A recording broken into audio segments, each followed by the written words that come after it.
am sure that I want to start the stream, and we'll see if it works. Nah. I mean, I was just joking around. Google or OBS. OBS, yeah. Joking around. How's it going, everybody? They should be able to see us. Good day, folks. It might still be loading in. Morning, your time zone may vary. That's right, Kevin Smith. I like to say happy time zone. Happy time zone is the thing that I like to say. And there we are. We're live. How's it going, Kodiak Moonwolf, Cloud Gamer, Regor? I always want to add an extra N into Regor's name. Regnor. For some reason. Rocks. Oh, that's now I know why I want to do that. I could not figure out why. Ruben with the camera track fund. Oh my god. Oh, you rock. One thing I thought to help improve my camera quality on your scenes is if you zoomed me out a little bit. Is there enough video content there? Well, so if I zoom, if I hit this button, and let me try. So you guys are all seeing how the magic works. Oh, whoa. Oh, that's the Windows button, not the Alt button.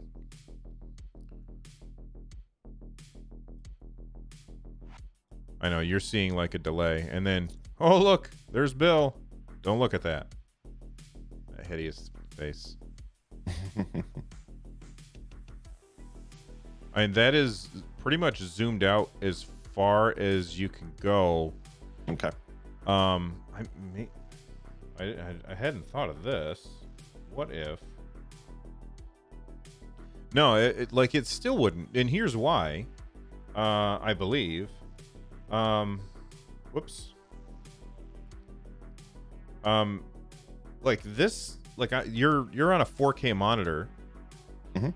And so like you're probably like it looks pretty much the same in OBS as it does.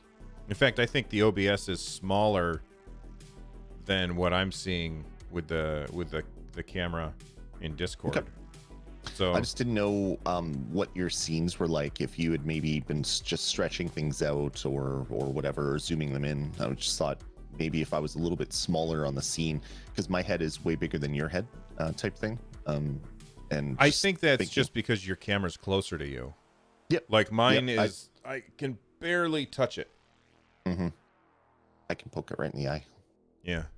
I think that's the reason. All right. It's always worth a try. I'm always trying to fix stuff and make it better. Morning all. So somebody just said in chat, Stadiacast? Tell a cat story, Lloyd. Everybody wants to know about the cats. I even got tweets about it. We've had our cats, I think, going on 5 months now as a pair. So we had Juno for a month longer than Tank. So I think we've had Tank for right around 5 months. So he, for the first little bit, he would sleep in weird places. And then he'd sleep closer to our room, and then he'd sleep further away. He'd sleep in the basement on the couch. But lately, for like the last couple weeks, he sleeps in bed all night beside us, but at our feet. So he doesn't want to be touched. So if he would sometimes slink a little bit forward, but I would put my hand down and I would miss his face by about 3 inches because he didn't want to be close enough that I could scritch the top of his head. He would just want to be beside us. But now his sleeping at night is laying on my leg. Like he basically stands right beside my leg, flops over, and then just kind of like puts his legs out and then lays down. And that's how he sleeps all night. So I have this 15-pound weight pushing up against my thigh and knee all night. And he's close enough that I can scritch his head all night as well. So I think he's getting more into the trusting of his people after about 5 months of being around. So I'm smiling pretty much all night. I wake up with a smile on my face because the cat's there and doesn't run away right away. So it's been good. That's awesome. I have a slightly different story, a funny story about my cats. This happened about a half an hour ago. I was up here doing podcast stuff. I was getting ready to setting things up for the show, And I knew when I heard the sound, I knew instantaneously what it was, because I went downstairs and was doing something. And then as I was coming upstairs, I looked into the dining room, and we've got a cat tree in the dining room that we got when the cats were a good deal smaller. And the cat tree has this weird, like, where's the camera? This weird basket where that the cats used to sleep. Like they used to sleep in it like together. Right. And Marvy is too big for it, but he decided that he was gonna sleep in the cat tree. Oh no. Right. And it's kind of like there's the cat tree, and then there's like a little platform, and then there's this basket that's off to the side a little bit. And I came up here and I was doing stuff, and I heard the dunk, and I was like, oh, I know what that is. And like he's just too heavy, and the whole thing tipped over. And oh my god. I got down there, and the cat tree's laying on its side, and Marvel's sitting there looking at it dejectedly, like, what the hell did I ever do to you? But I laughed, and Marvy was not happy with me. But that's okay, because you know what? Awesome. It's funny. Ray Sherrod, thank you very much for the coffee. Look at that coffee. Tasty. There Tasty you go. Coffee. All right. Are you ready to too fat to nap? There you go. That's my my COVID body. Yeah, I gotta work out more and eat less crap. It's been, and Halloween candy has not been. Oh my god. Like we bought so much Same. because we're not going out trick-or-treating, and there's just like little containers of candy everywhere. Like those old Popeye candy sticks. They used to be called something else. What? You don't remember those Popeye cigarettes back Oh, in the day? yeah. Little white But candy they still sticks? have those? They still have them, and they come in boxes of 2 now. So I'll grab like 8 of them, and I'll just sit there watching TV and eat 8 boxes of 2 of just pure sugar. Like there's no substance other than sugar in this thing. And then after I'm sitting there, I'm like, why did I do that? Did I need 8 boxes of sugar? I did not. For no reason. They're not even Why good. did I do this? I like the flavor. I like the flavor. Those things. So, yeah. for those of you that don't know what the hell we're talking about, and I promise we'll get to Stadia soon. Lloyd and I just never get to actually sit down and talk. They used to make, when we were kids, they used to make candy that looked like cigarettes. If there is not a more evil thing for these companies to do, I don't know. That's the wrong window. I don't know what there is. Like, do you remember the gum? Like, you're showing some of it there, and you would blow on the stick of gum, and there'd be paper around the gum with powder in it, and it would make smoke. Yeah, smoke would blow smoke would come out. How are they advertising this to kids? But it's what a different world it was. Oh my god, who comes in chat? Ruben is like, who comes up with this idea? Evil corporations come up with this idea. So they used to have the Popeye ones, which were painted pink on one side with sugar, and the rest was just a white stick. And they came in big boxes of like 12 or 20 or something, shaped like a cigarette pack. And then the ban came out where you couldn't advertise like tobacco to kids, which is just like, you could before, like, what's happening here? And then immediately all the packaging had to change. So I remember one convenience store, they just put stickers over the box when because they didn't want to throw out all their stock. So they just put stickers over the box. I really wish I would have still had one of those, because that was just like, you don't realize it at the time, but what a change in the way society was to now how it is. Yeah. Oh, 100%. I remember recently, my wife and I, like, she loves, when we go to the drive-in movies, she loves the little, because we still have a drive-in near our house. She loves the little things that they put before the movie and between the movies, because it's always like a double feature or whatever. Yep. Where, the candy is like, let's go to the lobby, that kind of crap. Yeah. She loves that stuff. And one day we were just sitting here bored, and I looked, and they had like an hour of those drive-in commercials on Amazon. And so we sat down and we watched them, and there were a bunch of those ones like 9 out of 10 doctors recommend that you smoke Marlboro, or it wasn't Marlboro, it was something else. I don't remember. Unfiltered. That's Three right. times the tar of normal cigarettes. The Yum, delicious yum, tar. delicious tar. It's just the world is so different, man. It is. I mean, because we were having we were watching something. I don't remember what it was. There was a person who was smoking, and they were like in a hospital, like they were smoking in a hospital, and my wife and I looked at each other and we're like, remember when you could smoke in the mall? You would be like, they had ashtrays in the mall. Yep. So that people wouldn't drop their cigarettes on the ground, because that's what we would do, because humans are horrible. It's just, oh man, it's so weird being old. Like we've gone through a lot of social change in our lifetimes, Bill, and it's just weird thinking back to what the world was like when I was like 10 to what it is now, and it just seems like a totally different planet. Yeah, it does. All right, you guys ready to talk about some Stadia? I think they probably are. Let's do it. All right, let me shut off the music, although I like this song. All right, there we go. And I'm going to hit record, and then I'm going to hit a button.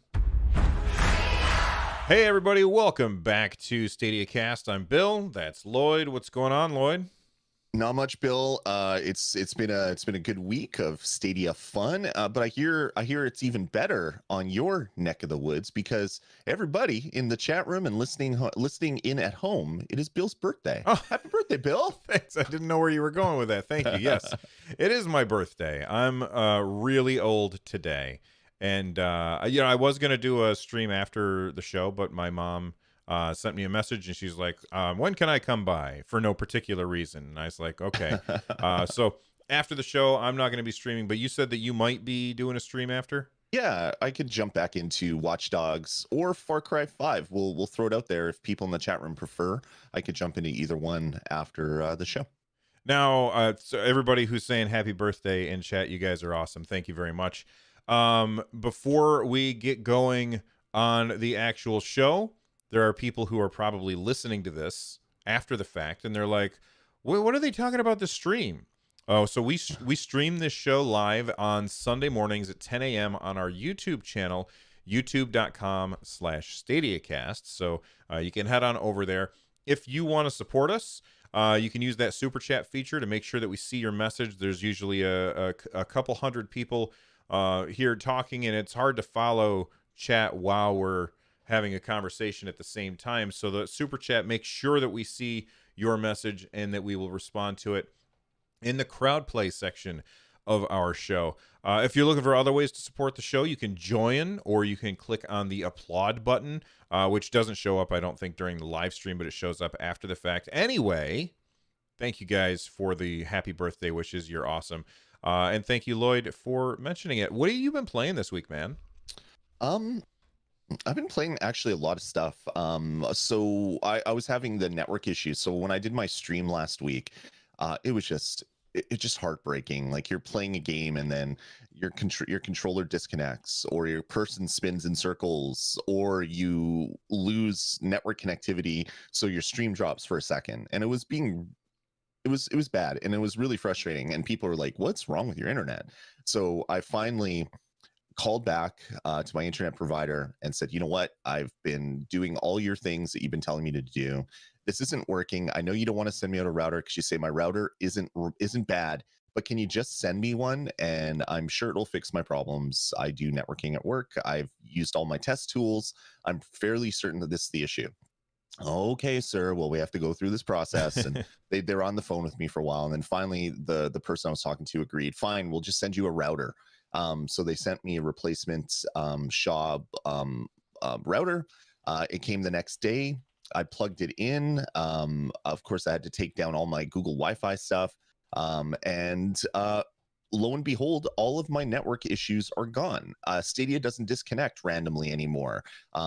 The only issue is every once in a while I'll get some bandwidth drops, and that's because they've admitted that there's some damaged equipment in the neighborhood that is causing this, and it's slated to be repaired, but because of COVID or something, some lame excuse. So all my connectivity is gone. I've had a whole week of streaming Stadia without any sort of blips.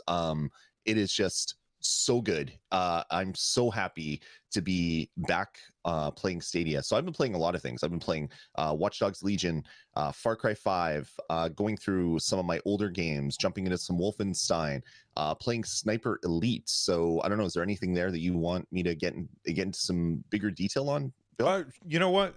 So first off, before we actually started the show, like the first set of people that were here, they were talking about how great Sniper Elite 4 is, and I haven't touched that game. So, can you talk about that game and convince me to play it now that I've found out that Sure. I can turn off the super gore? Yeah, you can. One of the first things it asks you as you get into the game, it's like Sniper Elite has an X-ray function where you can see the damage your shots are doing to the Nazi soldiers, or whatever they say, because it's not always against the Nazis. And you're presented with the choice: do you want gore on or off? Like, almost immediately the first choice they give you is that. So if you don't like the X-ray stuff, you can just turn that all off. I played the first mission. I dialed it all the way to the easiest setting, so that I didn't have to worry about bullet drop and stuff like that. And I spent like 2 hours just running through the countryside, just finding groups of soldiers, attracting one to some part, like shooting a can or something, so they would all come running, and then I would just pick them all off. And I'm like going through the countryside, like securing every little hut and tent and ammo depot and everything. The game is so much fun, and I've only played the single player stuff. I haven't played any of the multiplayer. Apparently the multiplayer is a lot of fun, but I like having de-stressing games where you just like to jump in and Mm-hmm. just like shooting a bunch of things, or solving a bunch of puzzles, or flying through the city, like whatever the game is. And this game has the for me, it's fun just to jump in and just take over huge sections of the map, because the levels that you jump into are just completely immense. And yeah, if you don't like the gore, you can turn that stuff off and pretend that you're just putting him to sleep, Bill, and then you'll be fine. Now, is it definitely like a sniper game, or like is Yeah. there a lot of other kind of gunplay? So you have a long gun, so you have your sniper rifle, whichever one you choose. If you pick up the season pass, like I did, I bought the season pass because I wanted some of the other content. It's you have like 30 guns you can choose from for your sniper rifle. So, and then you have like either like a sidearm, or I believe there's machine guns, but I haven't even tried to use any of those. So there's a bunch of different weapons. There's a bunch of different kind of explosives and stuff. So you can set up like traps, it attract people over, and have like sticky grenades and set them off.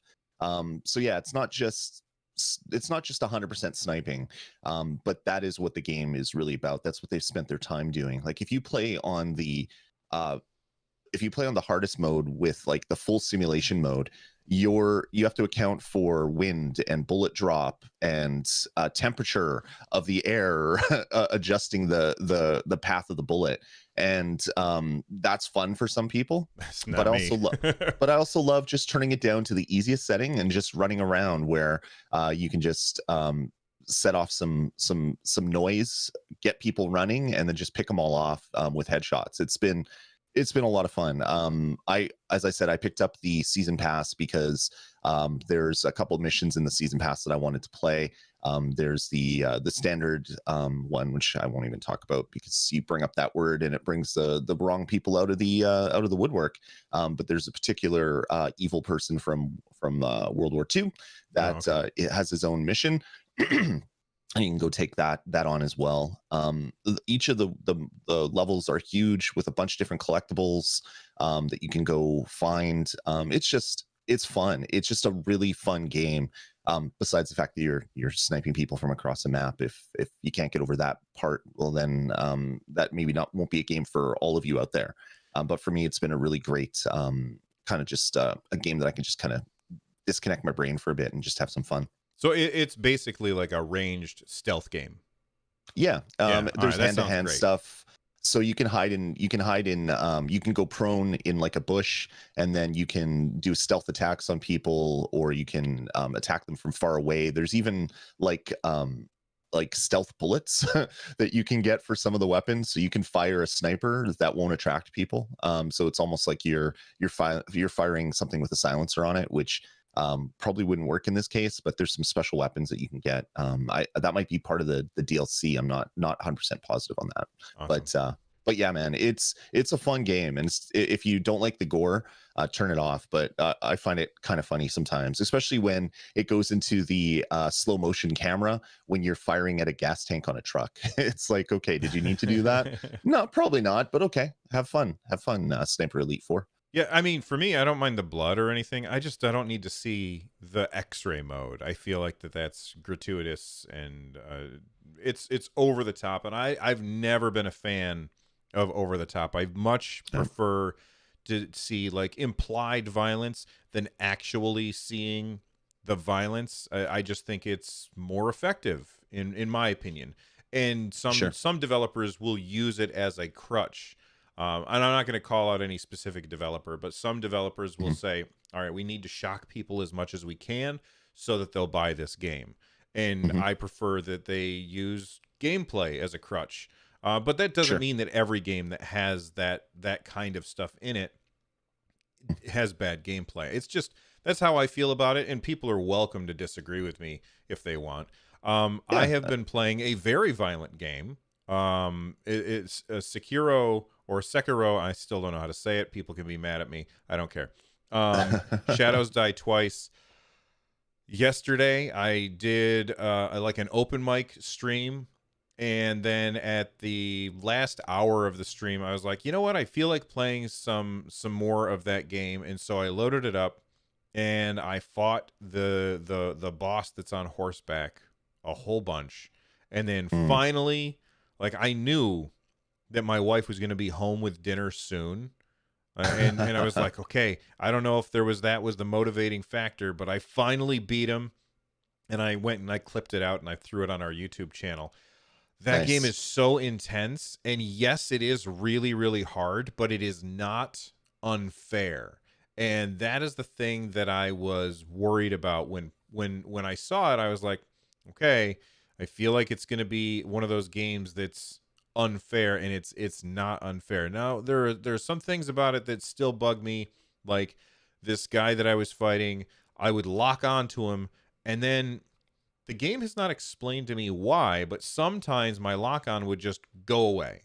And I'm like, okay. And people in chat were like, it's when you take damage that you lose lock-on, which would have made perfect sense. But then, like, there was a time where I lost lock-on and I hadn't taken any damage. And I couldn't figure out what it was. And there's this moment of panic because, like, when these guys hit you, they take, like, 3/4 of your life. And I lost the lock on, and I'm spinning my camera around trying to find where he is. And I'm like, where is he? Where is he? I got to find him. It's very intense. But, man, what a wonderful game. And I feel like I'm just scratching the surface. I know I talked about it last week. It's so good. You guys, that's awesome. If you have not played this game, you owe it to yourself to give it a shot, I think.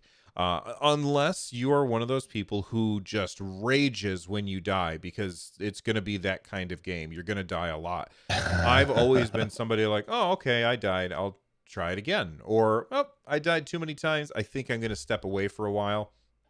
And I feel like this is the kind of game it's best played in like a 20-minute chunk.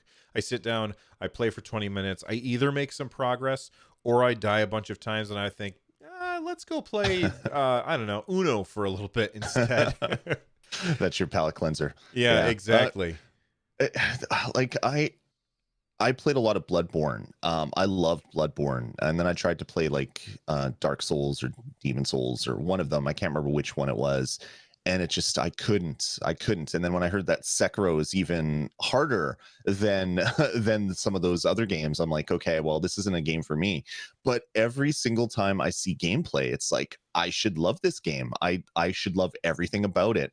So I think when the game drops in price, if it's ever on sale, that'll be I'll buy it for $20 or something. But I won't waste the 50 or 60 or whatever it is up here in Canada on it, just because I'm sure I'm going to get 5 minutes in and be like, yep, I should have just skipped it. I should have just skipped it. Yeah. Just wanted, a lot of people in the chat room are talking about Far Cry 5. I did a first look. It's up on the YouTube channel. You can check it out. Far Cry 5 is fantastic on Stadia. I played it and platinumed it on PlayStation 4. On Stadia, it is great. I believe it is only 30 frames a second in any mode, whether you're playing 1080p or 4K. Hopefully you get some patching to bring some of that up, because playing this game in 60 frames a second, I hear, is just a treat. I haven't played it on PC, so I haven't been able to do that. But Far Cry 5 is a fantastic game, and it's good to have a lot more of these open world Ubisoft games on the platform.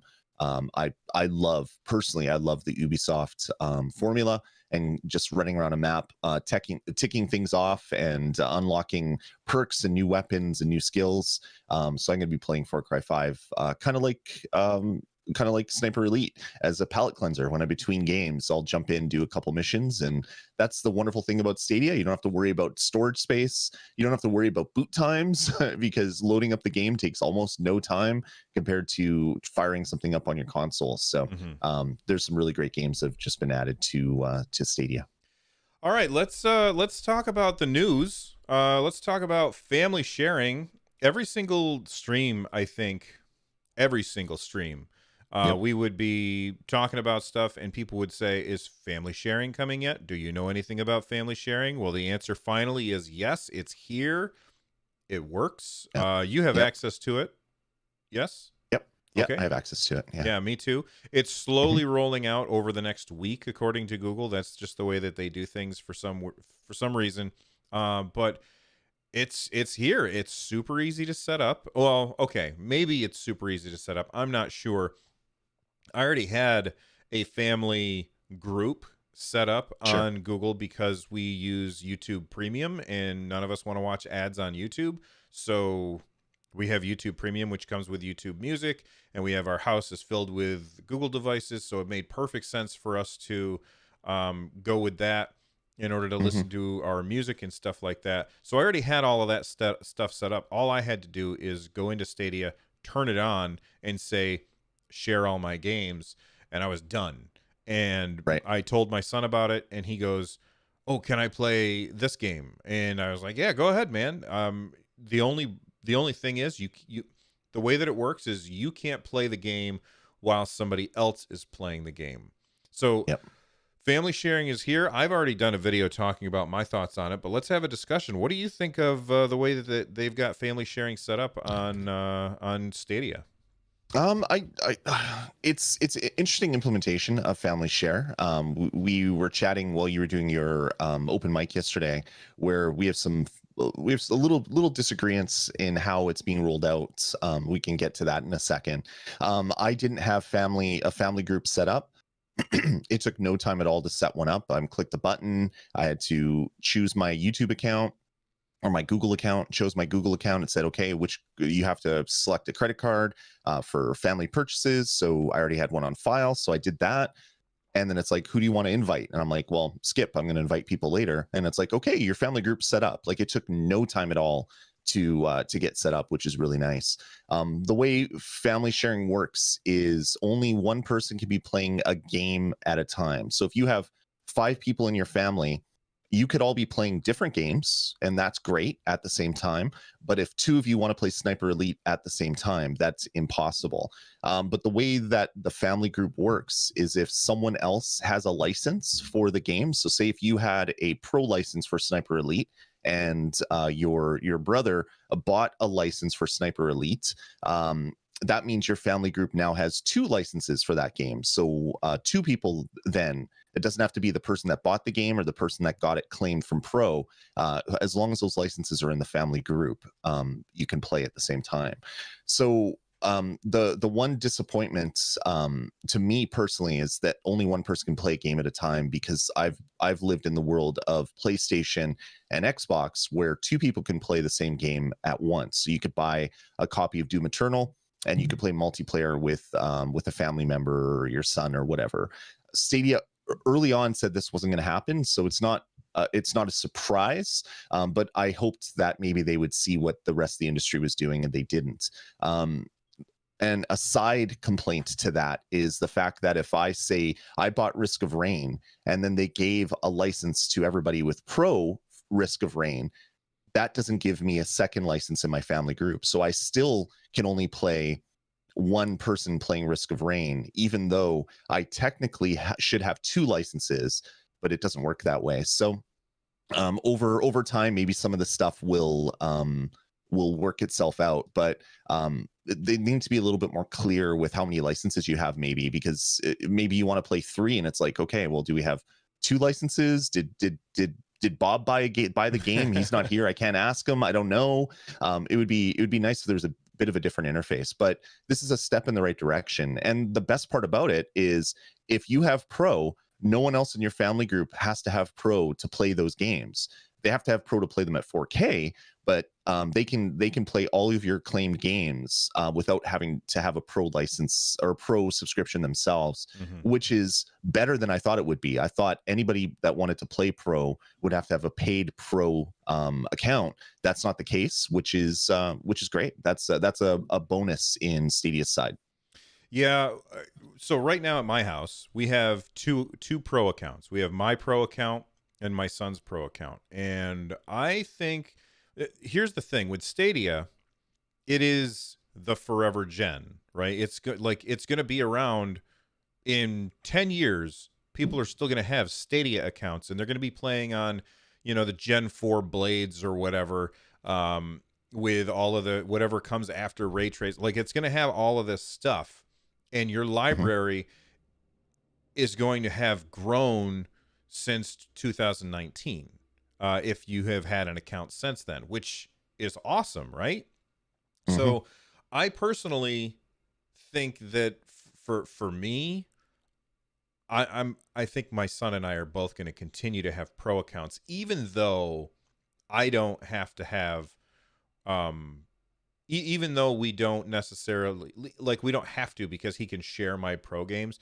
Because what's going to happen in X number of years, when he's off and he has his own thing and he's doing his own his whatever he wants to do, like, I don't want suddenly he can't play these games that he's had access to forever because he's no longer part of the family plan or whatever, because maybe he has his own kids and he wants to have his own family plan, because you can only have 6.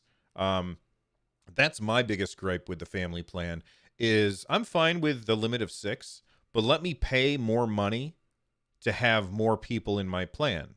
That kind of drives me crazy that they limited it to 6, because if you are a mom and a dad and you have 5, I have to do math now, 5 kids, now you have to pick your favorites, and the other kid doesn't have access. I'm lucky I don't have that problem, but there's a lot of people out there that have a large family, and I'm fine with them putting a limit on the price, but give me a way to increase it, not me, but somebody, a way to increase it in order to share that with everybody in your family, not just the other 5 that you decided on. Anyway, sure. I think overall this is great. I think family sharing is awesome. I love the way it's implemented.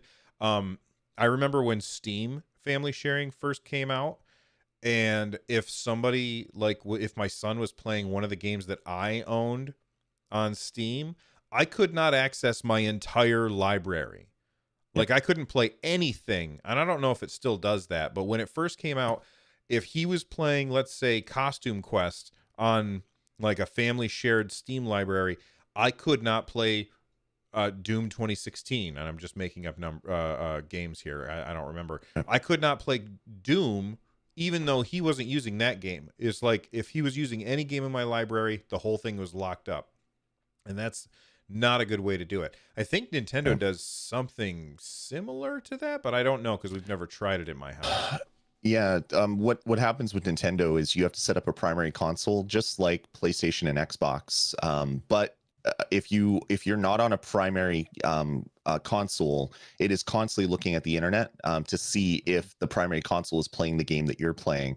And if I'm playing Breath of the Wild on my secondary console and the primary console starts off Breath of the Wild, you'll get between 0 and 10 minutes of Breath of the Wild, and you'll get a pop-up saying, oops, your primary console is playing this game. You need to save and quit. You have X number of time, like whatever the countdown is for that. So yeah, so even Nintendo kind of lets you do it, but not really. The reason why I'm a little disappointed at the one at a time with Stadia is because Stadia to me is a console, not a PC. So I'm looking at the market, and this is a lesser functional. It has less functionality for many people than the Xbox and PlayStation does right now. So maybe things will change. Probably not. This probably has something to do with the big store license that developers and publishers sign. Like if you're going to sell the game, and so it's only going to be playable one license per machine, yada, yada, yada. There's probably a bunch of fine print. So it's unlikely this would change. I really hope they do change if they put a game you already own in Pro, you should have a second license so that you could then play multiplayer, because you've already spent your money. And if you have Pro, you should be able to take advantage of that. But I mean, that is such a small complaint that probably many people won't even think about. Bowser in the chat room was saying, should I set up a second account and I buy all my games on that second account, and then I only claim Pro on my primary account? And I'm like, that would be great, unless your second account somehow gets stolen or banned or something.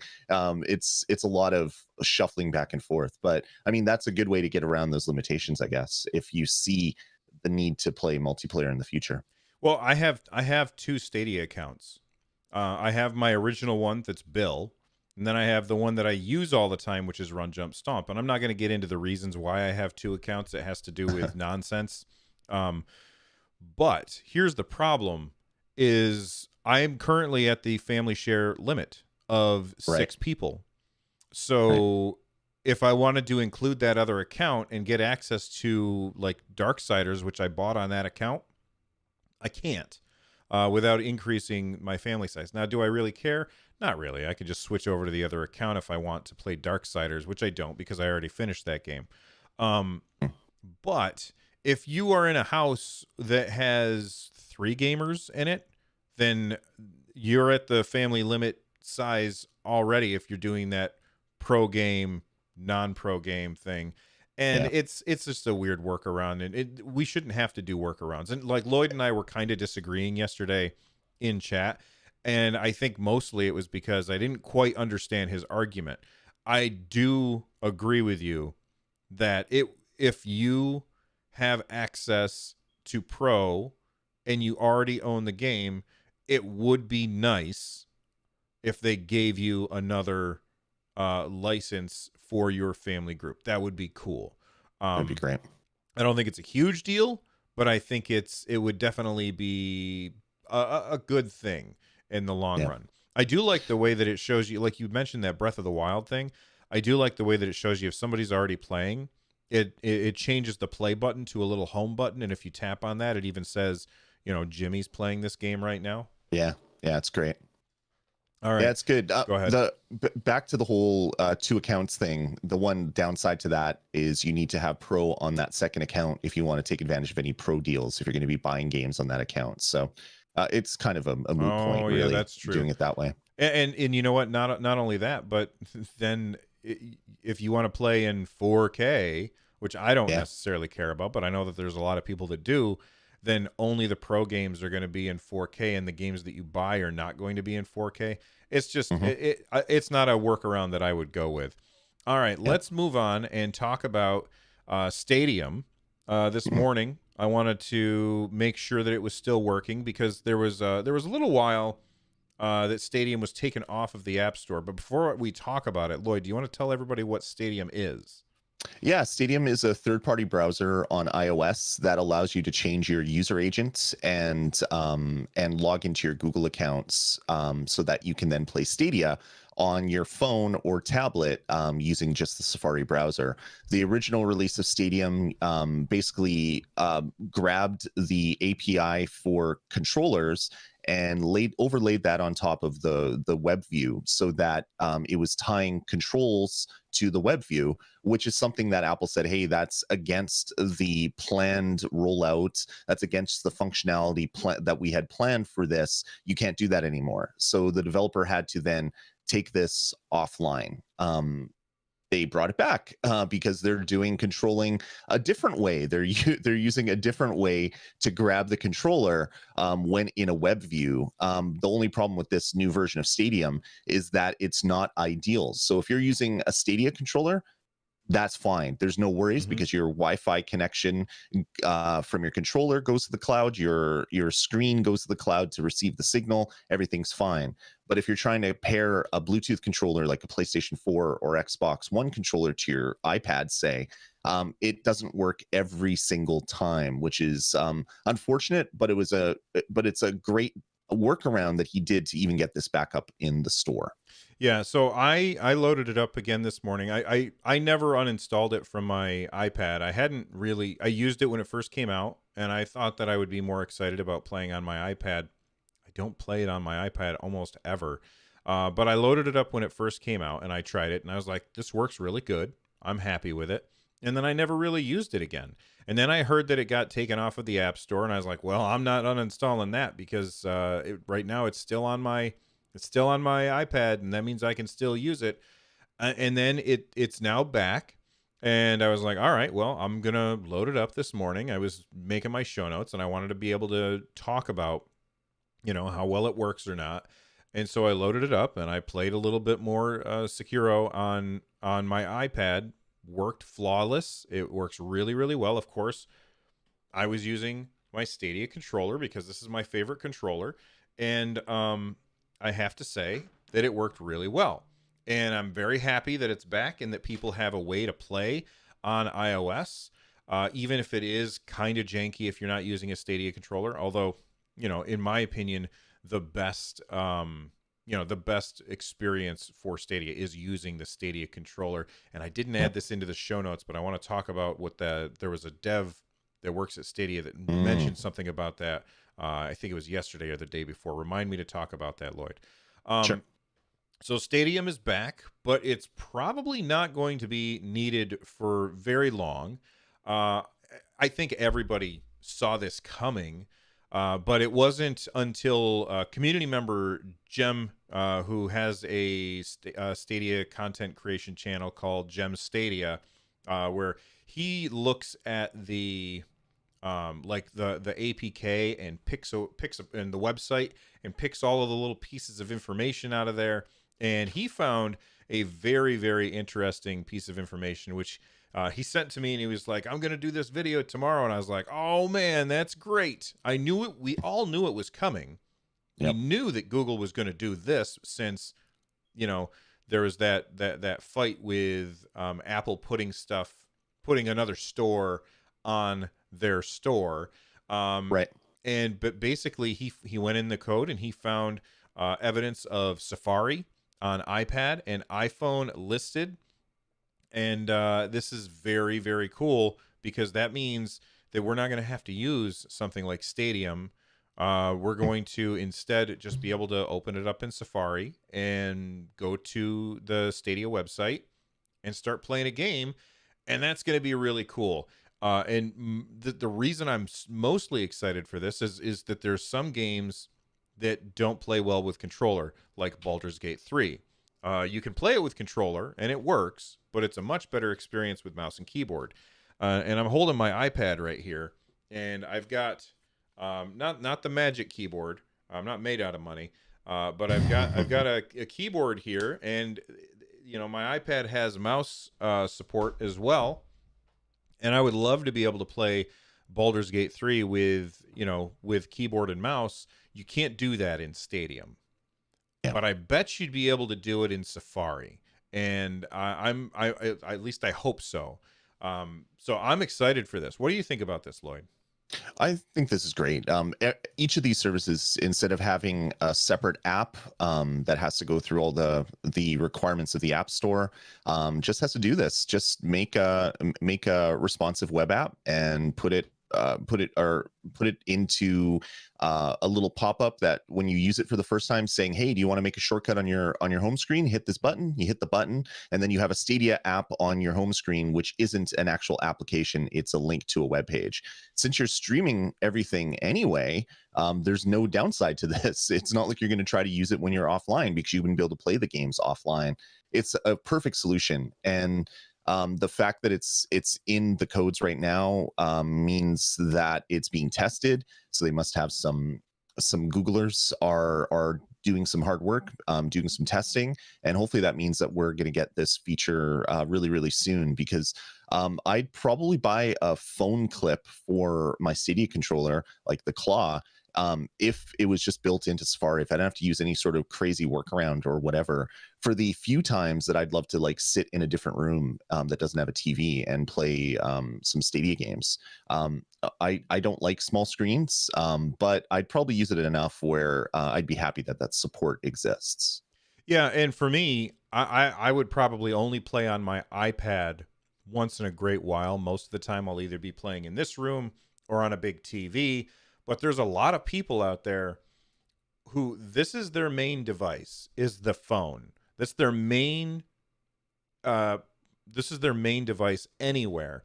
And like there's a lot of people who just don't even use they don't have a Chromebook, they don't have a computer at all. They just use a phone.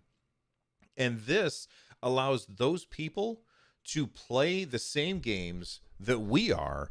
And I know that there's going to be a bunch of people in chat that are saying, "Wow, you just get an Android phone." Well, not everybody wants to have an Android phone, and we're not going to have the Android versus iOS holy wars here. Lloyd and I are both iOS guys, but we've both used Android devices extensively, and we can say definitively that they both work really friggin' well. And so it's awesome that we're now going to be able, well, now, you know, this code stuff for like family sharing and messaging and stuff has been in the, excuse me, it's been in the code forever. And we just got family sharing this week, and we still don't have messaging. So I don't know how long it's going to, excuse me, I don't know how long it's going to take before we actually have access to this in Safari, but I'm looking forward to it for all of those people who this is their main device and they want to be able to play these games on this device. And right now they can't. So I think it's good. That's right. All right. AV1 codec. Yeah, this is huge. You want to tell everybody about, like, there's a lot of people out there who are like, what's a VP9? What's an AV1? Why do I care about this? Why don't you explain it, Lloyd? All right, so AV1 is another codec, which stands for compressor decompressor. It's an algorithm that takes an uncompressed frame of video and compresses it down. And the way modern compression works is it looks at the current frame, matches aspects of the current frame to previous frames, so it doesn't have to send that data, compresses things down. So it's not sending you full frames that are compressed, it's sending you partial frames these days. So AV1 is just a newer codec. It uses a better algorithm that is able to have the same amount of visual data in a smaller stream. So current Stadia uses H.264 if you are on many devices, and it will use VP9 if you're on specific devices that can support the decoding of the VP9 codec. Each codec that is more compressive, which isn't a word, but I'm going to use that, it takes more power from the CPU to decompress. So AV1 is just a new one. The nice features with AV1 is it's about 30% smaller than VP9 and about 50% smaller than H.264. So if you have, if you're normally getting an H.264 a stream in 4K. What did they say for 4K? It's something like 22 megabit or gigabits an hour or something, some large number. But if you could take that number, I don't know what the exact number is. I didn't pull it up before talking. Let's say it was 20. If you could take that 20 and chop it into 10, or even if you could chop it into like 14, that means you're using less bandwidth, which means that your bandwidth bill, if you're in a metered connection, is going to go potentially down. But what it also means is that hopefully, if you're in an area that has spotty Wi-Fi and you get little blips every once in a while because it can't maintain a stable stream, having less data might allow you to get those stable streams back. So it's going to be huge for the whole internet. If all video coming from YouTube was in AV1, those are huge file. Those are huge data savings across the entire internet, which is going to make the entire internet faster because there's going to be less data traveling on it. But for us using Stadia, hopefully in time when every device supports AV1, it's just going to mean that everything's going to look amazing and it's going to be a lot less restrictive on the amount of bandwidth you have available. So you're going to be able to get great, amazing looking 4K streams, but not have to deal with the huge data crunch that you normally have to deal with right now. And not only that, but it's more efficient. So it's going to burn through your battery if you're using it on a phone or something like that. It's not going to. It doesn't require nearly as much work from the CPU, so it's not going to burn through your battery nearly as quickly as it would when you're using VP9. Now, there's people who are assuming that this is only going to happen on, like, say, low latency, low bandwidth connections and that kind of thing. Mhm. Just to show people, like right now, it's already available on Google Duo, YouTube, Chrome, and Android. It's coming soon to Hangouts, Yeah. Google Play, Google Photos, and Stadia. And then they showed, this is very interesting. They showed what would the stream look like of a, this is a Google Duo, I think. Yeah, it is. It Yep. says on the screen for you idiot. This is Google Duo, and they're saying this is what it would look like on the left and on the right, using AV1 on the left, VP9 on the right, but at the same bandwidth level. And this is why I think Google is in the best place to deliver game streaming to the masses, is because they are so good at this codec stuff, and Yeah. it's absolutely huge. Now, right now, Google was doing like VP9, Apple was fighting them, and they got dragged kicking and streaming to the VP9. But Apple and Google, they were both saying we're going with AV1 later on. So it's going to bring everything together and make Yeah. everything even better than it is now. I think that this is really good. And, you know, all of those people who've tried Stadia, when this comes out, all of those people who've tried Stadia and they've had a bad experience with it, they're going to Yeah. be able to try it again and be like, oh, this works so much better. It's going to be like Lloyd getting a new router. Yeah, exactly. And the benefit of something like this is it just gives Google another tool in their toolbox. So when you make a connection to Stadia, it does some looking at what your settings are. It's like, okay, you have this much bandwidth, roughly. Okay, you're on this size of screen. Okay, does your browser support hardware-based VP9? Nope. Okay, we're going to fall back to H.264. So it's always making those determinations already. But now they can say, okay, well, do you support AV1? Okay, what's your bandwidth like? Oh, okay, you have great bandwidth and you have AV1. So we can bump up the bit rate of your stream. So it's going to look better. There's going to be less lossy compression artifacts in your stream, and it's still potentially going to use less data than what you're used to with VP9 or H.264. It is going to require probably for most devices, it's going to need hardware decoding built into that device before that device will use AV1. But hopefully they're going to be able to do some software based decoding and have that running on browsers or other things. So you don't need new hardware. I'd be highly surprised if the current CCU that we have, by buying the Founders Pack or whatever, or the Premier Edition, will support this out of the box. But hopefully, there's some sort of software update that will support it. I find that highly unlikely, but future hardware from Google will probably support this out of the gate, and that will just mean that we'll have better connections, less data coming to us, but everything will just look just as good as it looks today, but with less data being used. Yeah, and you know, there's going to be people who are like, "Well, wait a second. So I bought the Chromecast Ultra with my Founders Edition, and you're saying that my experience is going to be worse than somebody else's. No, not necessarily. Your It's going to be the experience will same. be pretty much the same. They'll just Yeah. use less data. And Yeah. I think that that's a perfectly reasonable thing. Yeah. All right. Things evolve. Yeah. Things evolve, and it's not. It doesn't like this has happened many times in the internet. We started with MPEG streams, and then we went into some actual good codecs that would compress these data frames down. We're just moving into the next one, and this is going to be great for the internet. Yeah. So I mentioned before a Googler talking about controllers and latency and stuff like that. And while you were explaining things, I went and I found his tweet. This is Justin. I don't know how to say his last name. I'm gonna guess it's Uberti. And if I said it wrong, I apologize, Justin.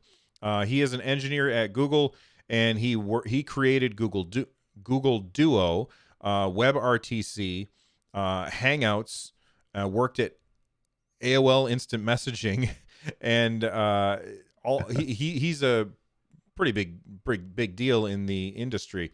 And he said, just finished some button to photon, which I love the way that sounds, button to photon latency testing across various Stadia endpoints and controllers, and I'm very impressed with the results. More on this later. Ooh. It's much faster than anything else, especially Bluetooth controllers. So all of that latency that everybody was screaming about when, all of the people who had not tried Stadia were screaming about when Stadia first came out. All of that latency, which doesn't really, is there latency between when I push the button on the controller and when Doom Guy shoots a bullet? Of course there is. But is it enough that it really matters? Not to me. But that's going to get even better. Like that's really impressive sounding. More on this later. What do you think? What do you think, Lloyd? It's interesting. The fact that the latency on Stadia is already so low that if you have your setup configured incorrectly on your TV with a current console like a PlayStation or Xbox, you're going to have more latency on your controller to TV connection than you would on the cloud. Already blows me away because of the way that you need to have your TV in game mode for your console to have low latency. Currently, if you don't have it in game mode, you're probably going to have double or more latency for your controller playing your Xbox and your TV. So the latency already on Stadia is just not really a huge deal. But if they are working on tech to make it better, like a firmware upgrade or something else that's going to come down the pipe, that's huge, and that makes me very excited for like every single person that hated on Stadia to come out and say, hey, it actually works now for me, because I'm assuming that everybody that hates on something actually tries it, because that's the way the internet works, right, Bill? Oh, Lloyd, you stupid little man. Am I being a naive Canadian again? A little bit. I'm sorry. A little bit. I'm sorry. I'm sorry, as he drinks out of his Tim Hortons coffee cup. Couldn't be any more Canadian than that. That's right. Okay, let's move on. Stadia, a Stream Connect. I almost said Stadia Connect. We don't know anything about Stadia Connect. Hoping that there's one for the anniversary, but we'll see. Stream Connect is now in Orcs Must Die 3. It comes along with the expansion, but you do not have to own the expansion in order to use it. Its Stream Connect is available to all players for free. This is really cool. I haven't tried it yet, but it says you can toggleable on the fly in case you need to see something behind the window. So it seems like there's a button you can push, and it'll hide the other player's screen for a second so you can see whatever it is that you want to look at, and then you can turn it back on if you want. It's also able to be turned off in settings. I don't know why you would want to do this, but it says in case you don't want your co-op partner to see your screen. Okay, weird, but sure. But it's now in Orcs Must Die, and there's a little video that they posted to the Orcs Must Die subreddit, which shows it off. Have you had a chance to try this, Lloyd? I have not. I haven't booted Orcs Must Die since pretty much the last time that we played. Yeah, well, that game is awesome. I love that game. I don't know if I'm going to jump back into it, but for all of the people who did not get a chance to play Orcs Must Die 3 yet, you should absolutely play it. And this is the perfect game to have Stream Connect. For those of you who don't remember or don't know what Stream Connect is, so far we've had Stream Connect in, I think, 2 games. Ghost Recon, what's the name of that game? Wildlands, Ghost Recon Wildlands. Is that what it is? Something like that? Breakpoint. Breakpoint. Wildlands is There the you go. newer, is the That's one right. that just came. So Ghost Recon Breakpoint and the Division 2. And it's ridiculously cool. What happens is when you are playing a game with, like, let's say Lloyd and I are playing the Division 2 together, and we're in a group and we're going through and we're shooting bad guys. I can see his screen on my screen in a little tiny thing window in the corner, and I can see exactly what he's seeing. So if he is like, oh, look at these guys right here, I can be like, oh yeah, I'm looking at those guys. I'm going to throw a grenade over there. And he can see when I throw the grenade, he can see on his screen, like when the grenade is about to blow up, and then he can start like shooting the guys off to the right or something. It's incredibly cool. And I'm very excited that it's coming to more games, because right now it's such a cool feature. I was interviewing Mike Krahulik from Penny Arcade. You can check out that video. It came out this week. It also came to the podcast as a bonus episode. And I was talking to Mike, and I told him about it, and he was like, that's a thing? When is that coming? And I was like, it's already here. Like it's a feature that has been here since almost the beginning. And he's like, I had no idea that was a thing. And he's like, that is a legitimately cool feature that most people just have no idea about. And it's too bad. So, Lloyd, what do you think? Stream Connect is fantastic. I remember early on in Stadia when Ghost Recon came out, I bought it just to test out Stream Connect, and I hated the game. But I played 3 hours, so I couldn't refund it. So now I have the game in my library forever. That's just the way it is. But it's really cool. And I would love every single multiplayer game on Stadia to have it, provided that the user interface supports more stuff on screen. Yeah. RJC says Risk of Rain needs Stream Connect 100%. You could see if any of your teammates are just hiding in a corner waiting for the boss to go down, or if they're actually hitting the boss from a different angle, or where they are. It would be a huge addition to a game like that. And it's my hope that more and more games coming on Stadia will just have these Stadia features by default.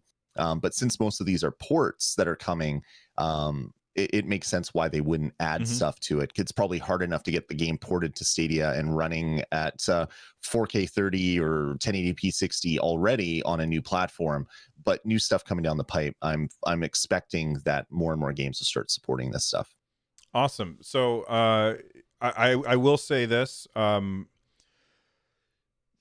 There's other features with Stadia that I'm looking forward to as well. Stream Connect is one of those things that when people see it, they can't believe what they're seeing. They're like, that is amazing. So yes, I absolutely can't wait for this game, for everybody to be able to check this out. And if you're a Stadia Pro member, you have Orcs Must Die 3, you can try it out.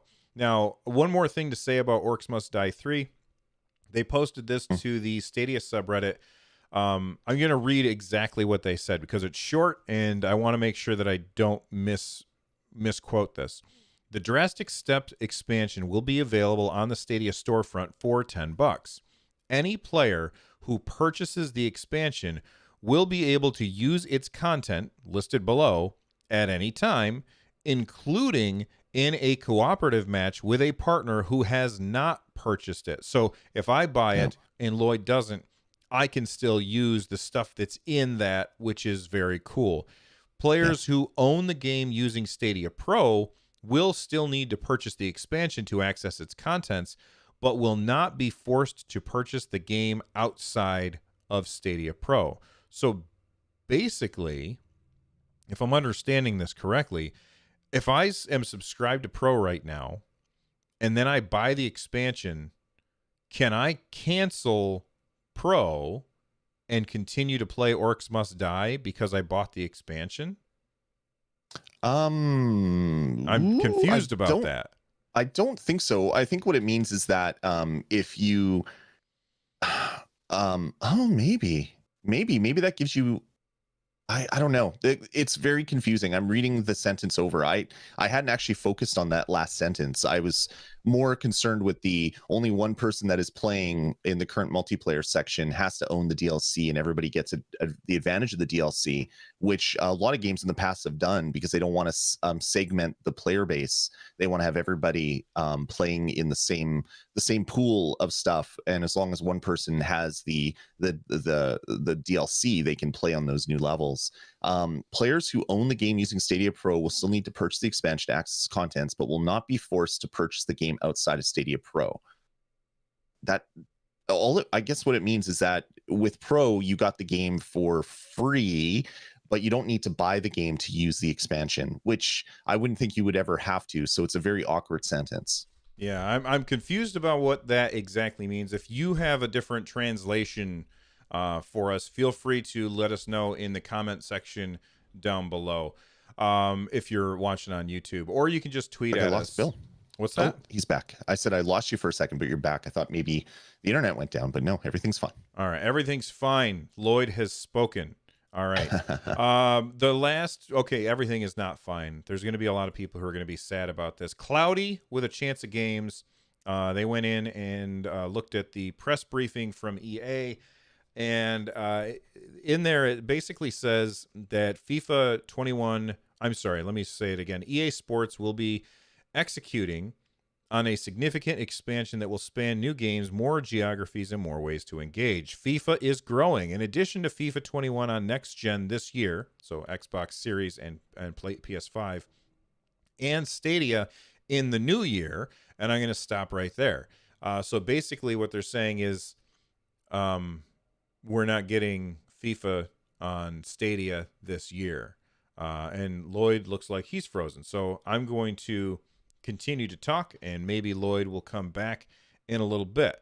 So basically, we were under the impression that we were going to have FIFA coming out this year on Google Stadia, but it looks like that is not the case. So here's my question to everybody who's watching right now, and I'm trying to move some windows around so I can see everything. Here's my question to everybody who's watching right now. If FIFA 21 does not come to Stadia this year, are you still interested in picking it up next year? It's already been, I don't want to say delayed from, it's already been delayed. Delayed is not the right word. Where Stadia was already getting it after it had come to other platforms. But do you think that this is something where it's too little too late? I'm going to wait for FIFA 22. Lloyd is now back, so he can tell me what he thinks. What do you think about this, Lloyd? I didn't hear the question. Think Well, about FIFA being delayed. Yeah. I think it really does kind of suck. I know I personally have never played a FIFA game. Probably would never play a FIFA game, but I know it is the most popular game in the world. And the fact that it's been delayed it's already been delayed and it's going to be coming out even later is disappointing for a huge segment of the Stadia player base that wanted to jump in and play some FIFA. But do you think like there's going to be like, should they just cancel it? Because by the time it comes out, it's only going to be what, 6 or 7 months before FIFA 22, since it's one of those yearly franchises. Yeah. Yeah. I do think that this is doing a disservice to the people that want to buy it if the game comes out and then a few months later FIFA 22 comes out and they have to buy that again. It reminds me a lot of what they did on the Nintendo Switch, where they basically released the game in year one, and they've just updated the cover art and re-uploaded the same game with roster changes, and it's the exact same game just with alternate rosters, and that's what they're selling on Switch. It sounds like a move like that, which is not very consumer friendly, to be quite honest. So From yeah. EA, not consumer friendly. Come I on, know, man. surprising. I'm saying very very very weird things here, and I know you people are like scratching your head like this makes no sense. But yeah, not very consumer friendly. I'm being very very very mean to EA today apparently. But yeah, it's disappointing. But what are you gonna do? In the same article from Cloudy, it says here that Google Stadia will receive more games. They said we have more titles launching on Switch and Google Stadia this quarter. Now, I don't know when their quarters end for EA. I didn't think to look that up beforehand. But like we already know that we've got Star Wars on its way. We already know that Madden is on its way. We know that FIFA is delayed, but what other games do you anticipate coming from EA to Google Stadia? Man, I don't know. Like I would have thought that stuff would have been here already, and then we could have kind of taken the games that EA's released on Stadia and kind of forecast out. I don't know. Another part of the press release is talking about like Medal of Honor and Oculus VR stuff. So it seems like EA is keen to work with Microsoft with their new deal of adding EA Play to Microsoft Game Pass. So maybe that's where they're focusing their stuff. So maybe we'll just get the games that were announced and that's it. I hope that's not the case though. People in chat are saying mean things about EA. Squadrons would be great. A lot of people are talking it. about Star Wars Squadrons. A buddy of mine worked on that game and I still haven't played it. I feel kind of bad. I need to pick up a copy. I'd love to play it on Stadia. Justin Lindholm is saying they want Battlefield. Look, you're not alone, Justin. There's a lot of people that want Battlefield. I personally don't really care all that much about that particular game, but I definitely know that would be a big get for Stadia because that's a big franchise that a lot of people play every single time it comes out. So, Stadia Goat is saying Rocket Arena sounds like a very Stadia title. I don't know, man. That game did not do so well when it first came out, and people are not happy about it. Jem is saying no love for Battlefield. I like Star Wars Battlefront. I like that one. That's a great game. I would love for Star Wars Battlefront to come to Stadia. That game's super fun, and it could do with a second life after that one didn't quite pan out that first time around due to microtransaction shenanigans. But all that stuff got fixed. Yeah, right. It's a fantastic game, and if they drop that as like a pro title, so everybody could play it, that would be fantastic. I'd love to see Battlefront on Stadia. And one last thing before we move on to crowd play is Ahmed M in chat says NHL 21, and I'm only mentioning that because I know that Lloyd wants a hockey game. I would love to play hockey on Stadia. That would be great. All right, let's get to the part of the show where we talk about what you guys want us to talk about. We're going to start off with our super chats as we always do. Big thank you to the following people for sending in super chats, either with a birthday message for me because it's my birthday, so thank you very much, or because they were just sending it in to be nice. So Ray Sherrod, DeFlem, Ray Sherrod again, William Millard, and Anthony Garcia, and Ruben DeGeeling, Sukotronic, Joel Mead, Ted A. They all just sent in birthday messages or a message with a super chat with no message, and I just want to say thank you to all of them. Stadia Goat sent in a super chat. They said Stadia controller Game Claw isn't on the Google Store anymore. Could this mean a new mobile gaming controller is on the way? Great show, guys. What do you think? Do you think we're going to see something like Google's version of the Razer Kishi, or do you think that they're gonna maybe why do you think they removed the claw from the store? It's weird. I was just there a little while ago and I saw the claw and it's not there anymore, so they must just be sold out. The claw is no more. I don't know. I would find it highly, actually, if I look now, actually I can buy the claw in Canada. I just had to do a search for it. So it looks like it's still there. Maybe it just wasn't for certain parts of the world. I highly doubt that Google's working on a new controller already. It's only a year in, and I don't think they want to split the player base. Well, They're partnering. I don't. I'm not thinking of. I don't think they're thinking of a different controller like this, but a mobile focused controller. Go ahead. And that's what I was going to get into. Oh, okay. Sorry.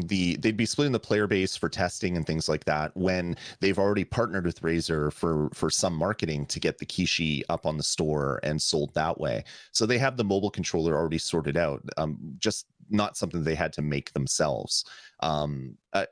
I don't think it's going to happen. I'd love to be wrong, because having an official controller from the actual platform holder is always better than a third party for the most part.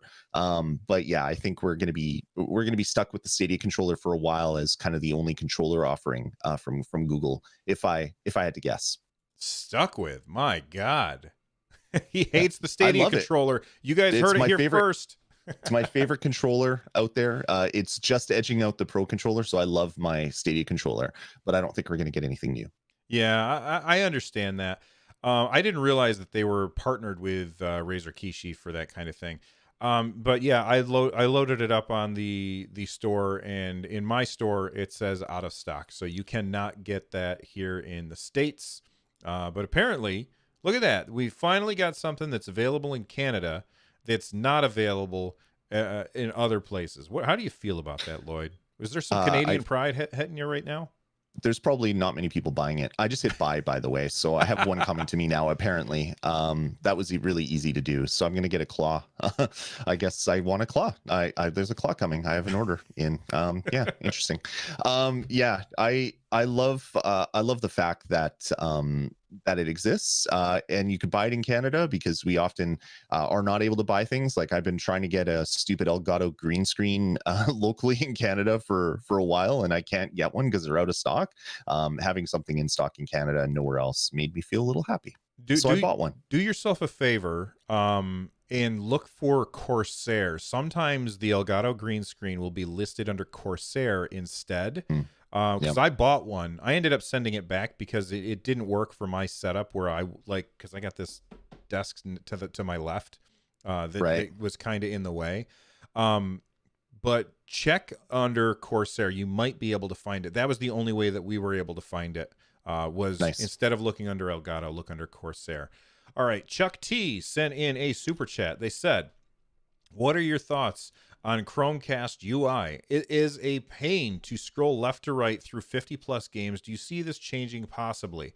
I'm going to let you go first, Lloyd. It would be really nice. What I hope is that whatever app they come out for the Sabrina Google TV device that is out there, whenever they come out with the Stadia app for that, whatever user interface they use for that eventually will propagate to all the other devices as well. It would be nice if we had folders. It would be nice if we had different ways to sort, like by genre, by not only just by last played, by other options. And it would be nice if you could go down and sideways, not just sideways. Because if you had, say, 50 games, but it was separated into 4 by however many games you have, it would be easier to find those games by going that way. But we have to remember the Chromecast has very little memory, so being able to put all this stuff in such a way that makes it look nice might not be possible, just given the hardware limitations of that device that never was intended to have its own user interface. Yeah, I'm 100% with you. Just so you're aware, you said if you have, say, 50 games. You do have 50 games on Stadia. If you are a pro who has been with Stadia from the beginning, you've got 52. You've got 52. If you haven't bought anything else, you have 52 games on Stadia, which is crazy. Which is 50% of the number of games that are available on Stadia. So if you were a pro since November 19th, 2019 to November 19th, 2020, you own more than half of the games that are available on Stadia just for your pro sub, and you probably only paid for about 6 months of pro because of all the free months that they were giving out. It's ridiculous, so ridiculous. Speaking of which, if you are not a pro member and you want to check it out, right after the show, Lloyd and I are going to tweet out our Pro links, which you can then use to get a free month of Pro. And if you sign up, then we also get a free month of Pro. So I'm at Run Jump Stomp. He is at Dasme. That's DASME. And we got one more super chat that came in from Patrice. They said H. I don't know what that means, but thank you very much for the support. I am assuming that they're saying hello. Really do appreciate it. Or it could be hearts. So I just put a heart in chat. Ah, there you go. So maybe that's what it was. That's true. Let's move on. I tweeted out before the show, what do you guys want us to talk about? We're running long, so I'm going to do just one reply to that. Regor said the 1 year anniversary is coming up. Are we getting a Stadia Connect? Give it a percentage. What percentage do you think that we're going to get a Stadia Connect on the 19th? 75%. I'm going to go 3 out of every 4 alternate universes will have a Stadia Connect, and we might be in that one alternate universe that doesn't. Now all I can think of is that scene from Community where like everything's on fire and what's his name walks in with the pizza. The darkest timeline. Thank you. Yes, the darkest timeline. I am going to say less than that. I'm going to say 60%. I think that we got a better than half chance of getting a Stadia Connect, but it's already the 8th. The anniversary is what, the 19th, right? Yep. So 19th. in 11 days, you think that they would have announced something by now. However, maybe they learned their lesson. Maybe they learned that when you announce things ahead of time, people get too hyped. So instead, just stealth drop it. Stealth drop the Connect, and people will be super. Everybody in chat is giving numbers now. And premiere it. Don't just drop it out as a video that people can scrub all the way to the end and spoil everything on Twitter 5 seconds after the video comes out. Have it a premiere, so it's an event, and we all are experiencing the news together at the exact same time. If we're watching live, of course. Yes. For me, that's how I prefer these things to happen, because then I don't feel concerned that people are going to spoil things, even though I'll learn it in 5 minutes from then. I'm like, oh, you spoiled it. I get very disappointed with that. So if you premiere it, then we all will experience it at the exact same time. I'm with you. One of my favorite gaming announcement moments was when they announced Breath of the Wild 2. I was at work all day and I didn't get to watch it live, and I purposely ignored Discord all day. I purposely ignored Twitter all day. I came home, I loaded it up, I hit record on my screen, and I watched it. And I thought, oh, I'll do one of those reaction things. And I watched it, and then Breath of the Wild 2 was announced, and I was like, what? Are you kidding me? I couldn't believe it. So yeah, I get what you're saying. I like the surprise. Yeah, I like the surprise too. All right, that was going to be it for the show, but then Anthony Talcott sent in a super chat. He said, it's cool that clips will now be recorded with your voice, but has Google said that we can edit those? Happy birthday. So no, I don't think that you can edit your clips. No. So, but what he's talking about is moving forward or soon. It's not yet, but soon, when you hold down the capture button on your controller, you have the option of it recording your voice in there too. So you could be like, "Oh man, I can't believe that I just did whatever," which is awesome. Google has not said anything about editing those. And, there's a lot of people who are like, hey, how come we can't just like share those out super easy by hitting like a tweet button or something? I think here's the reason. It's because Twitter doesn't allow WebM files. And these are WebM files in order to take up the smallest amount of space on a hard drive someplace. So like I tweeted out a clip of me playing Sekiro. It wasn't like me recording it. I was just me hitting the clip button on my controller of a cool moment. And I tweeted that out. But in order to do that, I had to download the clip from the website. And then I had to open it up in VLC and convert it over to an MP4 before I could upload it to Twitter. Way too many steps. Google, if you want people to get hyped about your games, you gotta give us a way to easily show everybody how friggin' cool it is. So Yeah. get on it. Like, make that happen. We need a way to share that anyway. And then Consigno says, happy belated birthday. It's not belated. Today's my birthday, so it's not belated. Go ahead, Lloyd. You were about to talk. Yeah, like isn't there a way through I don't use the Google photo interface to look at all my photos and videos and things. Don't they have like a simple edit option there? Like if they could just tie this in to the same sort of edit options, that would get rid of all these things because there's the built-in share and everything from there. I've recorded some really weird videos of like weird bugs and things. And I'd love to just tweet them out, but it's tough if you're getting like 10 seconds of stuff you don't want in the 30-second video. It'd be nice if we could just drag a little handle over, cut out those 10 seconds you don't want, and then upload to Twitter immediately. That would be fantastic. And the last thing that I'll say before we wrap up the show, and I promise this is it, is we still don't have the ability for Google to automatically grab a compilation of all of the clips and big moments that have happened and send it to me as a little YouTube video every month. That's a gold idea right there, Google. Make it happen. All right, that's it for the show today. You can follow the show on Twitter at Stadiacast. You can follow me on Twitter at RunJumpStomp. Lloyd is at Dasme. That's DASME. And make sure that you join our Discord over at runjumpstomp.com. Lloyd also has a Discord at res.tv. And if you haven't already, go to the YouTube channel and click on that subscribe button because it helps. Click on the like button so that people know that you like the content. And if you want to make sure that you get notified each and every time we go live, click on the bell. I'm out of here. Lloyd, you're going to stream some Watch Dogs in a couple minutes, or when? Yeah, it'll be about 5 minutes from now. I got to set up the stream and get off this call so I can regain my camera and set everything up. So I'm going to do some Watch Dogs Legion and play through some more of the story content because I've been avoiding the story content to do the recruit people content because it is so darn addicting. All right. So if you want to see that, then just keep hanging out right now. And once Lloyd gets that ready, he's going to drop a link into chat, which you'll all be able to follow. So that's right. it for this episode of Stadiacast. Bye, everybody. See you later, Lloyd. Later, everybody.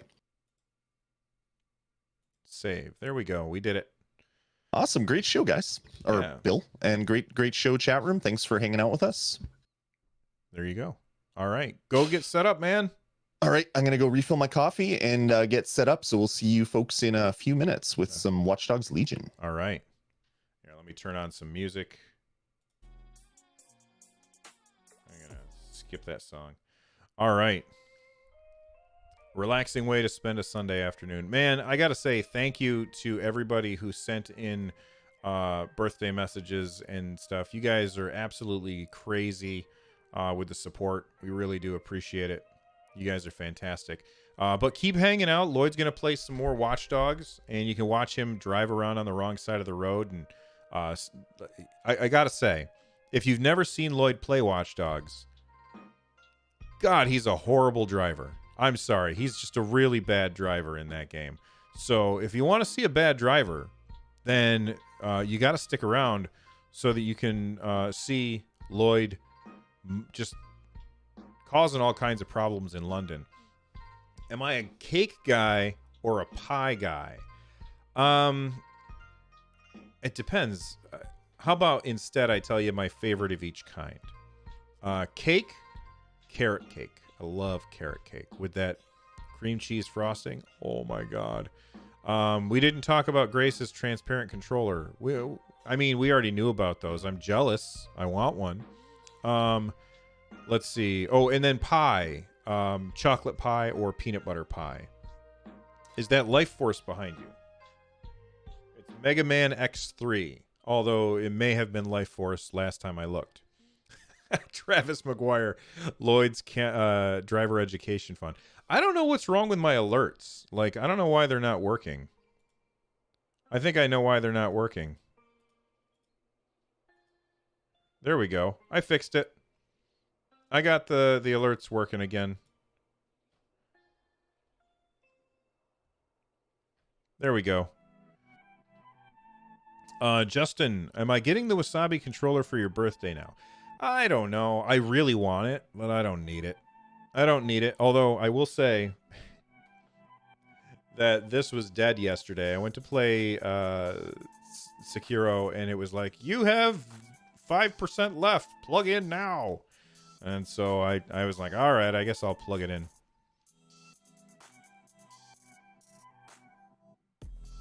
Vaxxer, did I get any cool birthday loot yet? No, everybody in my house is asleep. Except for my son, and he's downstairs playing video games.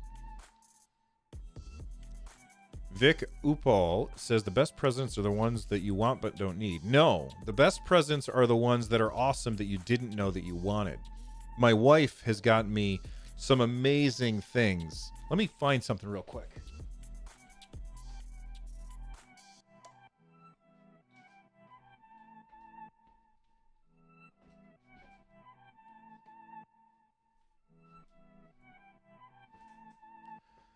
So check this sign out. My wife had this made for me. Isn't that cool? It's usually like right there. My wife had this made for me. I don't remember if it was a birthday present or a Christmas present, but it's awesome. This. So when I was in the Army, I had a shirt from the unit this is my 732nd Military Intelligence Battalion. Good to go was our motto. This was our logo. And this is on the back. I was stationed in Hawaii, right? And so, like, I had this on a t-shirt. I had it on a t-shirt. And the t-shirt was old and ratty because it was a PT t-shirt. You know, it was a shirt that you wore. You're out doing push-ups and sit-ups and running. And it was an old ratty shirt. And she found it in my dresser, like in the bottom of the dresser. And she took it to a place and they scanned it in, and they made she made a copy of it and got me like a new t-shirt and a hoodie. It was amazing. Daniel Brennan, happy birthday. Thank you, man. Jeff Woods, former 96 Bravo here, 98 Charlie. 98 Charlie.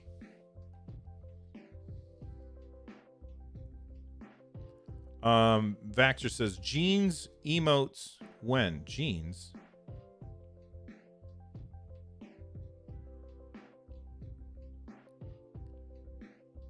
Oh, the jeans. That's right. She got me these awesome jeans that feel like you're wearing sweatpants. They're so comfortable. Who is the Twitch streamer with the camera track mentioned on the live stream last night? Kevin, I don't remember. It's something like Kona Coffee, or I can't remember. Go watch the video and like scrub through it until you find it. Clive Illidan, he says, happy birthday, fellow Scorpio. Oh, thanks, man. Thank you very much. And happy birthday to you, whenever that must be, since it's near mine, if you're a Scorpio.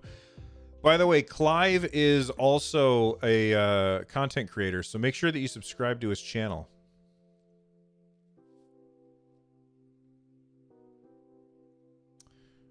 Bad Mojo says, is it just me, or does the Wasabi controller have a less audible or softer button click? I don't know.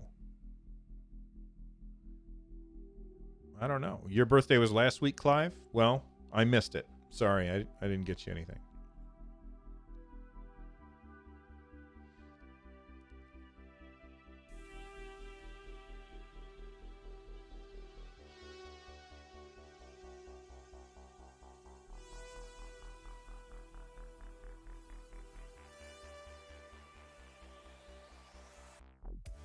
But that's the thing about my wife, is she always gets me these awesome presents that I didn't ask for, and they're just really, really good.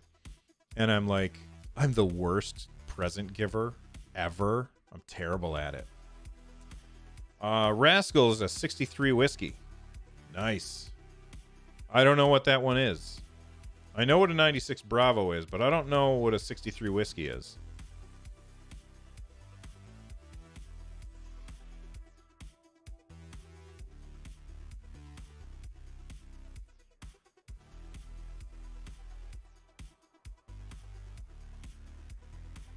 Oh, heavy vehicle repair. Bill, do you like ice cream cake? Hell yes, I like ice cream cake. What kind of maniac doesn't like ice cream cake? A maniac. If you are watching this right now and you don't like ice cream cake, I don't even know what to say to you. It's delicious.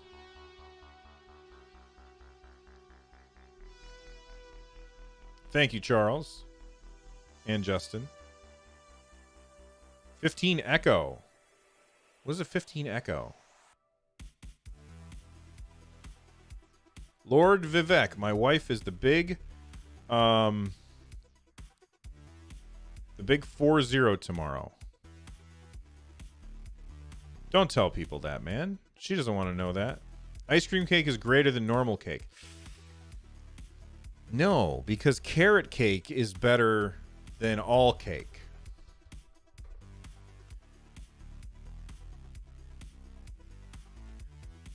This stream is sponsored by ice cream cake. It's delicious. That's right.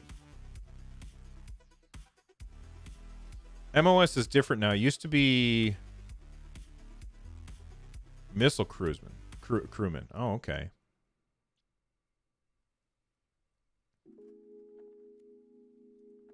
Cheesecake is superior. Cheesecake is really a pie, though. Stadia cakes.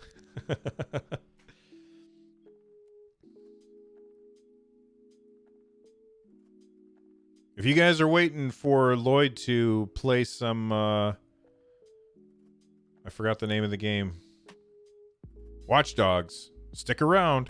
He's going to be playing it shortly. Oh, maybe not. Hold on. He sent me a message.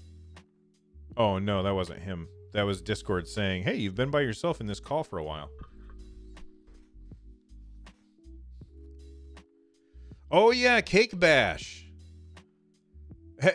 Have you guys played Cake Bash? What do you think of it? I think that game's super fun.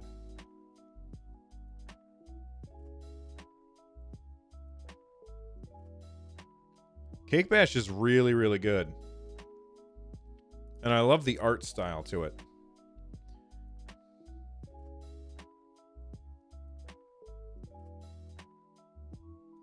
You're waiting for Cake Bash on Pro? That might be a good move, Bowser. I do wish that that Cake Bash had like board gamey stuff between the gameplay parts.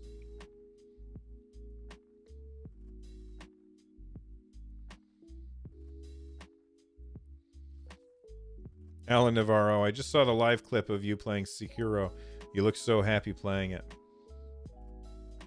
It's such a good game. There's only 2 devs that worked on that game. That is impressive. Waiting for the Jedi game to drop later this month.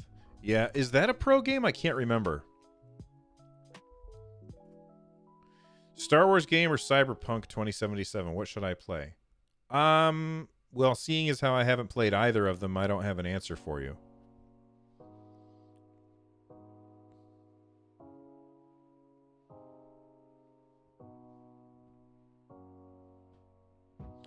But they're both single-player games, so yeah, Rascals is correct. Play both, and just you don't have to play them both at once. You can finish one and then play the other. Justin says, "Thank you guys for the info you provide, as well as an easy place for me and everyone to share their excitement for Stadia." Justin, if you're also looking for a place to continue the conversation after we're not live anymore, there's a link in the description down below that will take you to the Discord, or you can just go to runjumpstomp.com and join the Discord there. There's over 1,500 people waiting to talk to you about video games and movies and stuff like that. Yeah, 4 and 5-year-old girls, Cake Bash is awesome. Yeah.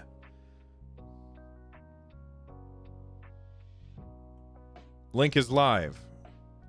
Link is live. Oh, okay. Thanks, Jem. All right, everybody. That link in chat right now, that is going to take you to Lloyd. Lloyd is playing Watch Dogs right now. I'm out of here. You guys have an awesome day. Bye, everyone.